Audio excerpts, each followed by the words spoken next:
ತಕ್ಷಶಿಲಾ ಬುದ್ಧ ವಿಹಾರ charitable trust ಉದ್ಘಾಟನೆ.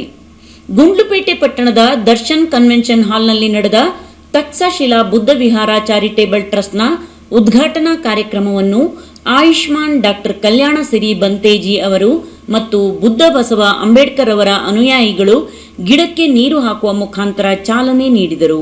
ಬುದ್ಧ ಬಸವ ಅಂಬೇಡ್ಕರ್ ಅವರ ಭಾವಚಿತ್ರಕ್ಕೆ ಪುಷ್ಪಾರ್ಚನೆಯನ್ನು ಮಾಡಿ ನಂತರ ಮಾತನಾಡಿದ ಪೂಜ್ಯರು, ಭಾರತದ ಪ್ರಜೆಗಳಾದ ನಾವು ಸಮಾನತೆಯನ್ನು ಕಲಿಯಬೇಕು.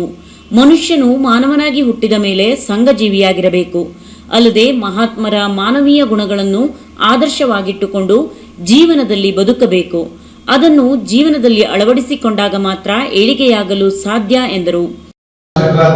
ಮತ್ತೆ ನಮ್ಮ ಟ್ರಸ್ಟ್ಗೆ ಒಂದು ಬೆಂಬಲ ಮತ್ತೆ ಸಲಹಾ ಮಾರ್ಗದರ್ಶನಗಳು ಬೇಕಾಗಿರೋ ಕಾರಣಕ್ಕೆ ಎರಡು ಅದ್ಭುತಗಳನ್ನ ಈ ಕ್ಷಣಕ್ಕೆ ನಾನು ಮಂಡಿಸ್ತೇನೆ.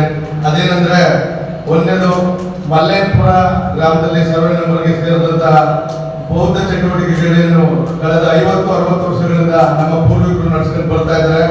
ಆ ಜಾಗವನ್ನ ಧಮ್ಮದ ಕೆಲಸಕ್ಕೆ, ನಮ್ಮ ಟ್ರಸ್ಟ್ ನ ಕೆಲಸಕ್ಕೆ ಯಾವುದೇ ತೊಂದರೆ ಆಗದಂತೆ ನಮಗೆ ಕೊಡಿಸಿಕೊಡ್ಬೇಕಾಗಿ ತಮ್ಮಲ್ಲಿ ವಿನಯಪೂರ್ವಕವಾಗಿ ಟ್ರಸ್ಟ್ ಪರವಾಗಿ. ಇದೇ ವೇಳೆಯಲ್ಲಿ ವಿವಿಧ ಕ್ಷೇತ್ರಗಳಲ್ಲಿ ಸಾಧನೆ ಮಾಡಿದ ಸಾಧಕರುಗಳಿಗೆ ಸನ್ಮಾನ ಕಾರ್ಯಕ್ರಮವನ್ನು ಏರ್ಪಡಿಸಿದರು. ತಕ್ಷಶಿಲಾ ಬುದ್ಧ ವಿಹಾರ ಚಾರಿಟೇಬಲ್ ಟ್ರಸ್ಟ್ ಲೋಗೋವನ್ನು ಬಿಡುಗಡೆ ಮಾಡಿದರು.